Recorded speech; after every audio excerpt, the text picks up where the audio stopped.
Shalom everybody and welcome to Rega Bivrit Shorashim edition. In this book, Leviticus, or in Hebrew Vaikra, we're going through the Ben Ish Chai. As you notice with the style and the methodology of the Ben Ish Chai, he often likes to illustrate his points, not just on a midrashic level, but on the parables that he uses often to explain the meanings of difficult verses. Now, this week, the parasha is definitely a difficult one, as we read the following words in the parasha itself. Lo telech rachil be'amecha, lo ta'amod al dam re'echa. Those words found in Leviticus chapter 19, verse 16, where the Lord uses the word rachil, meaning merchant, or a grocer, one who go for merchant for information or something. And he said, you are not to be a rachil, which, by the way, is a form of lashon hara. And you are not to stand on the blood of your brothers. What is the connection between the blood of our brother and merchanting information?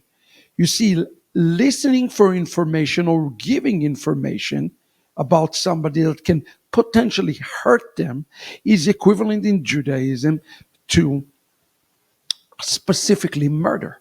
Now, the Ben Ish Chai come and explain to us the following.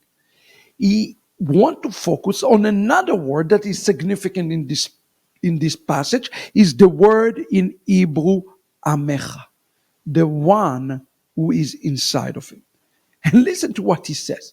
He says, go out and learn from Isaiah the prophet, may his memory be blessed. And he gives the passage of Isaiah chapter 6, verse 5, when Isaiah says, Betoch am tameh sefatayim anochi yoshev. I am sitting inside people who are in unclean lips. And he says, because of that, he was judged, he was punished.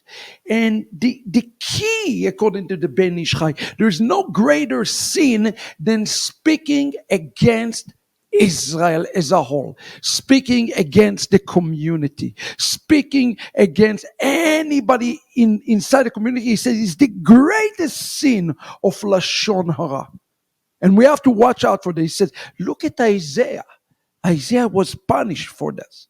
And then he gave the example of Elijah, the prophet. And you can see it in the First Kings chapter 19, when Eliyahu Navi pulled himself. Remember, he meet God and he said, God says, what are you doing here? And he excludes himself from Israel and he's speaking about them as he is outside of Israel. Again, this is a form of Lashon Hara, the worst one. The worst Lashon Hara is when one excludes himself from the house of Israel. We need to pay attention to this. Further on, he gave the example of Hosea, who have done the same things, and he gave the example that found in Tractate Pesachim, chapter 87b, where Hosea, was punished for that. And that is the meaning. He says, Lo ta'amod al dam re'echa. So what is the upshot here? He says this. Here is the meaning, and I quote from the Ben Ish Chai. The kavanah, the intention, the meaning is, if you see a wicked Russia, somebody from the Zera Israel, meaning a Jew, and he is a wicked one, do not pray upon him. And I want you to stress those two words. Does that sound like Yeshua? Think about this for a second. Listen to what the Ben Ish Chai teach in his commentary. This is so beautiful.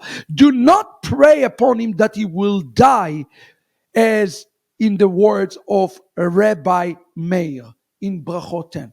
You see, there is a very famous story in Brachot chapter 10 about Rabbi Meir. In this story, a gang came to his house. Now, remember, Rabbi Meir's wife was named Bruria. In the text there, in Brachot 10, Rabbi Meir see them, they are vandalism, they are singing from the river to the sea, they are doing the things they do today in the campuses, they're causing a havoc, the same things we're seeing today. So Rabbi Meir turned to them and say, may you die.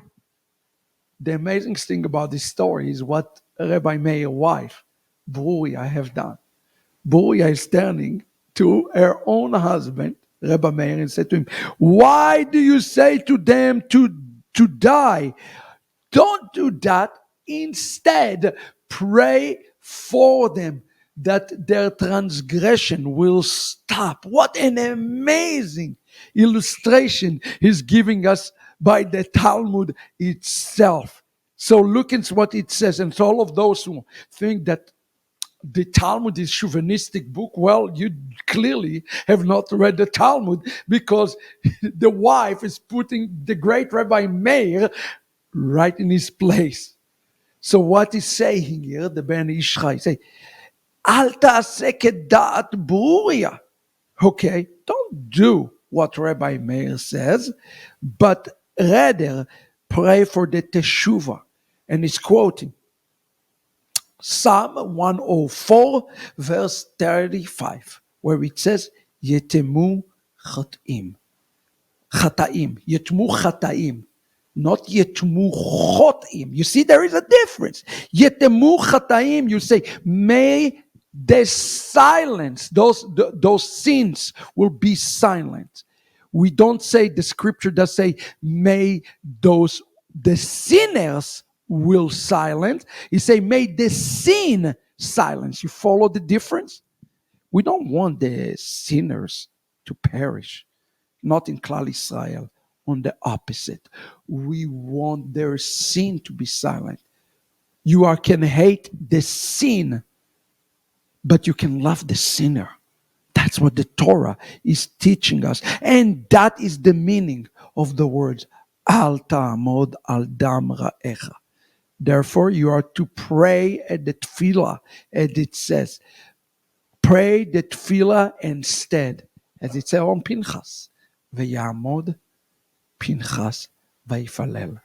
Today we have to make a stand, not against people as we watch what's happening around us all over the world, but stand against the sin.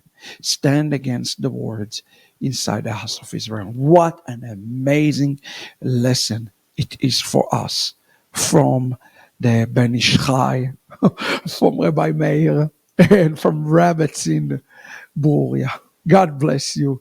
Let us pray for the sinners, for the sin to cease, but for the sinners not to perish. Shalom, everybody.